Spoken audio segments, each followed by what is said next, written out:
नमस्कार, डिकोडर में आपका स्वागत है। आज हम चर्चा करेंगे बांग्लादेश में मची उथल पुथल की। आखिर बांग्लादेश में सैनिक शासन क्यों शुरू हुआ, तख्तापलट क्यों हुआ, क्या अमेरिका, पाकिस्तान, आईएसआई अपने षड्यंत्र में कामयाब हो गए? क्योंकि पहले जहाँ तक मुझे लगता था इसमें चाइनीज़ों का हाथ है, लेकिन अब क्लियर हो रहा है कि ये इसमें चाइनीज़ों का हाथ नहीं है, ये CIA का टूल है। और ये टूल बिल्कुल उसी तरह का टूल है जैसा इन्होंने इसके पहले श्रीलंका में किया, पाकिस्तान में किया, नेपाल में किया, अब बांग्लादेश में किया।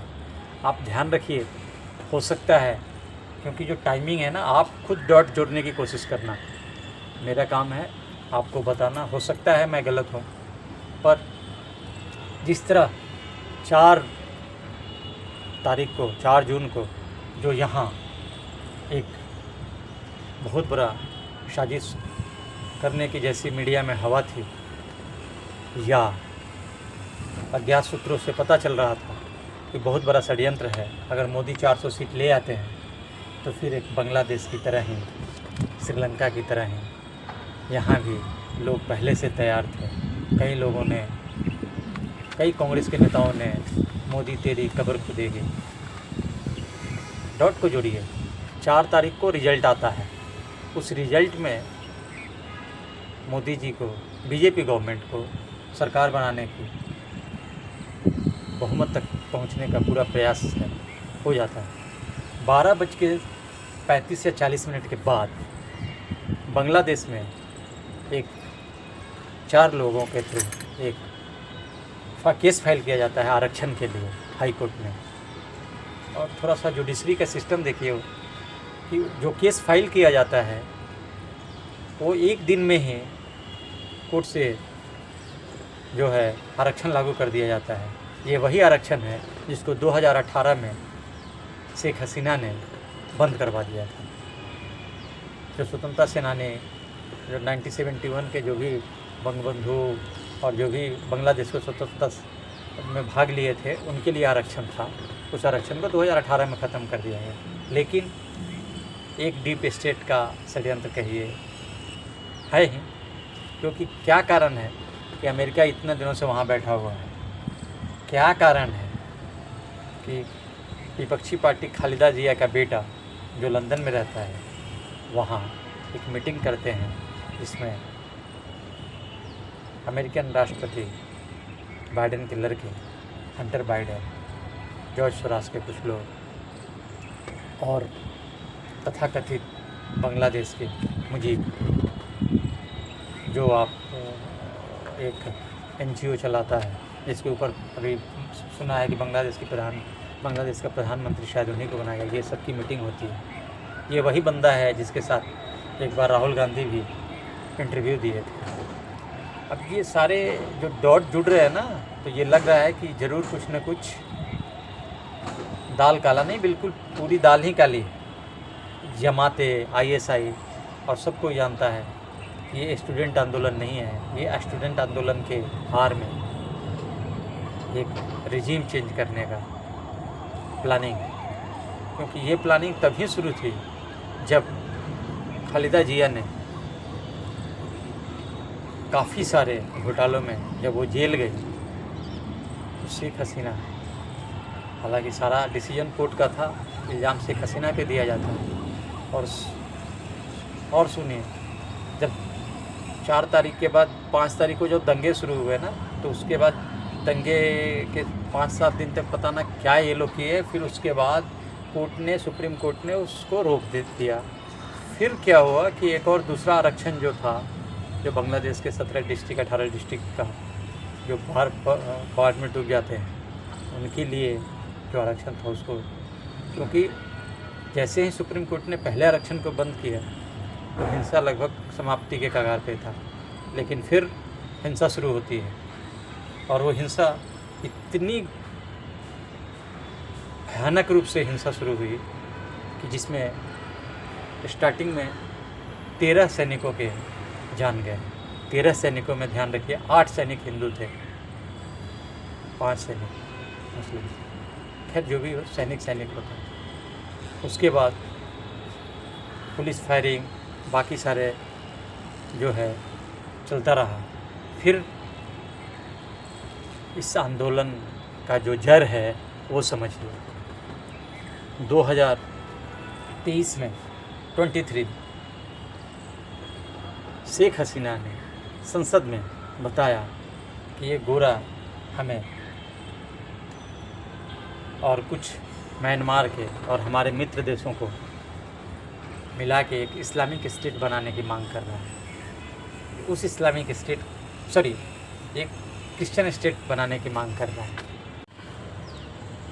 बांग्लादेश, म्यांमार, भारत तीनों देश को काटकर एक नया ईसाई देश बनाने की क्या साजिश चल रही है? शेख हसीना ऐसा क्यों कह रही थी? क्या अमेरिका, ब्रिटेन के साथ साथ कुछ पश्चिम देश मिलकर बांग्लादेश, म्यांमार, यहाँ तक कि भारत के कुछ हिस्सों को मिलाकर एक नया ईसाई राज्य बनाने का साजिश तो नहीं रच रहे हैं? सोचिए, क्या इस कुख्यात एजेंडे के लिए इन्होंने गुप्त तरीके से Kuki Chin national front KNF, united liberation national front of Assam ULFA के सरगना परेश बारुआ सहित कई क्षेत्रीय उग्रवादी समूहों के साथ क्या हाथ मिला लिया है? सवाल तो बहुत उठ रहे हैं, क्योंकि बांग्लादेश के प्रधानमंत्री शेख हसीना ने कुछ इस तरह के संकेत दिए। उन्होंने इसका खुलासा उस वक्त किया जब उन्होंने 14 पार्टी के गठबंधन के नेताओं से कहा कि बांग्लादेश, म्यांमार के कुछ हिस्से को लेकर पूर्वी तिमोर जैसा एक ईसाई राज्य बनाने की साजिश चल रही है। हालांकि उन्होंने भारत का नाम लेने से परहेज किया। बांग्लादेश के प्रधानमंत्री ने यह भी कहा कि एक श्वेत व्यक्ति बांग्लादेश में 7 जनवरी को हुए चुनाव में बिना किसी पश्चिम देश की परेशानी के उन्हें जीतने में मदद की पेशकश की थी। इसके लिए शर्त ये थी कि बदले में उन्हें एक विदेशी देश बांग्लादेश में हवाई अड्डा स्थापित करने की भी इजाज़त देना होगा। हालांकि शेख हसीना ने उस श्वेत व्यक्ति की नागरिकता की खुलासा नहीं किया। क्या इस कारण से ही डीप स्टेट और पश्चिम देश शेख हसीना के पीछे पड़ गए? या पिछले वीक जब वो चाइना गई थी और चाइना में बीच में ही नाराज़ होकर आ गए, तो क्या USA और डीप स्टेट ने ये सोचा कि शेख हसीना को बचाने के लिए अब चाइना नहीं आएगा, तभी इन्होंने ये कार्यक्रम शुरू किया? सोचने वाली बात। आखिर हुआ क्या था? आखिर ईसाई देश बनाना क्यों चाहता है अमेरिका? और बांग्लादेश की प्रधानमंत्री ने ऐसा दावा क्यों किया? हालांकि स्टार्टिंग से ही खाड़ी और हिंद महासागर के रास्ते में व्यापारिक गतिविधियां चलती रही हैं। अमेरिका के कई सारे एयरबेस हैं, लेकिन वही एयरबेस बनाने के प्रस्ताव को लेकर जो बांग्लादेश के प्रधानमंत्री ने कहा, वह एक श्वेत व्यक्ति की तरफ जो इशारा किया, आखिर वो कौन था? अब तो मीटिंग में इन्होंने बता ही दिया होगा, या पहले ही इंडिया को बता दिया होगा कि वो आदमी कौन था। और ये भी है कि आखिर वो कौन सा द्वीप है जिस पे अमेरिका की नज़र है। कई वर्षों से वाशिंगटन की नज़र सेंट मार्टिन द्वीप पर है, आज भी है, जो बंगाल की खाड़ी में उत्तर पूर्वी दिशा में एक छोटा सा 3 किलोमीटर का है, जो कॉक्स बाजार टेक्नोग्राफ प्रायद्वीप से 9 किलोमीटर दूर स्थित है। यह इलाका बांग्लादेश के सबसे दक्षिण में है और छोटे ज्वार भाटा के समय में तो दिखाई नहीं देता, बड़े ज्वार भाटा आते हैं तो एक रास्ता बांग्लादेश की तरफ निकल जाता है। बांग्लादेश में अमेरिका पर उठते सवाल, इससे पहले जून 2023 के ढाका में एक अफवाह फैली थी कि वाशिंगटन ने सत्तारूढ़ अवामी लीग के सरकार के समर्थन के बदले सेंट मार्टिन द्वीप मांग रहा है। लेकिन बाद में एक प्रेस कॉन्फ्रेंस के दौरान अमेरिकी विदेश विभाग के प्रवक्ता मैथ्यू मिलर ने जोर देकर कहा कि संयुक्त राज्य अमेरिका ने सेंट मार्टिन द्वीप के नियंत्रण लेने के संबंध में किसी से भी कभी भी कोई चर्चा नहीं की। ऐसा करने का उसका कोई इरादा नहीं है। आखिर इतना जल्दी यूएसए को स्टेटमेंट क्यों देना पड़ा? ध्यान दीजिए, रूस ने भी कहा था 2023 में ही कि भारत और भारत के मित्रों के खिलाफ अमेरिका और डीप स्टेट और पश्चिम देशों का एक बहुत बड़ा षड्यंत्र चल रहा है। क्या वह षड्यंत्र यही है? 14 जून 2023 बांग्लादेशी सांसद में एक बहस के दौरान बांग्लादेश वर्कर्स पार्टी के अध्यक्ष राशिद खान मेनन का स्टेटमेंट आपको याद होगा। उन्होंने आरोप लगाया था कि संयुक्त राज्य अमेरिका सेंट मार्टिन द्वीप के पीछे पड़ा है और नई अमेरिका वीज़ा नीति शासन परिवर्तन की रणनीति का हिस्सा है। उन्होंने कहा कि अमेरिका सेंट मार्टिन द्वीप चाहता है और वे भारत, जापान, ऑस्ट्रेलिया, अमेरिका जैसे देशों के गठबंधन क्वाड में बांग्लादेश को चाहते हैं। उन्होंने आरोप लगाया कि वे मौजूदा सरकार को अस्थिर करने के लिए ये सब कुछ बहुत सारी गतिविधियाँ कर रहे हैं। तो कौन सी गतिविधियाँ थी? आखिर कोई पूछेगा तो इस छोटे देश के बारे में कौन पूछेगा? और इतनी सारी जो इन्होंने कट्टरपंथियों के खिलाफ जो कदम उठाया था, तो ISI और तथाकथित जमायते इस्लामी और कट्टरपंथी इनके पीछे पड़े हुए थे। वैसे भी आपको याद होगा एक और केस है 1946 में जो नोआखाली का जो नरसंहार था, उसमें सुरावती जो बंगाल के CM हुआ करते थे, उनका जो राइट हैंड थे यही मुजीबुर रहमान थे, शेख हसीना के पिता। ऐसा बताया जाता है कि लाखों हिंदुओं को इन्होंने मारा था। 1971 के बाद भी हिंदुओं का कत्लेआम ये करते रहे। खैर, कहा जाता है कि कलयुग है, हर पाप का हिसाब यही होता है। खैर, जो भी हो, अब तो तख्ता पलटा जा चुका है, दूसरा शासन आ जाएगा। अब कौन आएगा, क्या आएगा, क्या करेगा, इस पे हमारी नज़र है। लेकिन जो 2003 में अमेरिकी राजदूत मैरी पीटर्सबर्ग ने मीडिया के अटकलों को जब खारिज करते हुए कहा था, तभी लग गया था कि अमेरिका बांग्लादेश के पीछे पड़ा हुआ है। और आज अमेरिका और डीप स्टेट, इंग्लैंड सभी मिलकर बांग्लादेश को अस्थिर कर दिए। और मुझे लगता है कि CIA का प्लान यही है कि ये इंडिया को शक्तिशाली नहीं देखना चाहते हैं। और मैं चाइना को इसलिए कह रहा हूँ कि चाइना इसमें शामिल नहीं है, क्योंकि चाइना कभी नहीं चाहेगा कि उसके पास में आकर अमेरिका बैठे।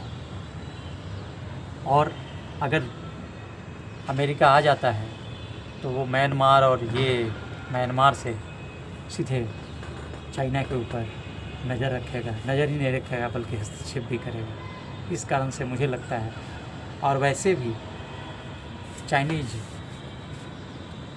जो हमारे राष्ट्रपति हैं वो दिखाई कहाँ दे रहे हैं, अपने एनुअल फंक्शन में भी नहीं थे। तो मुझे तो जहाँ तक अंदेशा है कि उनकी तबीयत काफ़ी ख़राब है, और जब घायल तना होता है तो उसको नहीं छेड़े तो अच्छा है। वो कुछ भी कर सकता है और अमेरिका को ये सोचना होगा। खैर, आने वाले समय में पता चलेगा। वैसे हमारे पास भी अपॉर्चुनिटी बहुत है, क्योंकि अब हमारी मित्र शेख हसीना है नहीं, तो हमें भी, हमारी सेना भी सक्षम है बांग्लादेश की स्थिति को निपटने के लिए। हम लोगों ने और बाकी काफ़ी लोगों ने, खासकर जनरल नारायणन सर ने डेफटॉक में आदि से बात करते हुए बताया है, एक मैप भी दिया है कि कैसे हम बांग्लादेश के साथ एक समझौता करके और इस तरह का एक सलूशन ले सकते हैं, जिससे चिकन नेक के नीचे भी हमें काफ़ी सारा आइडिया मिल जाएगा।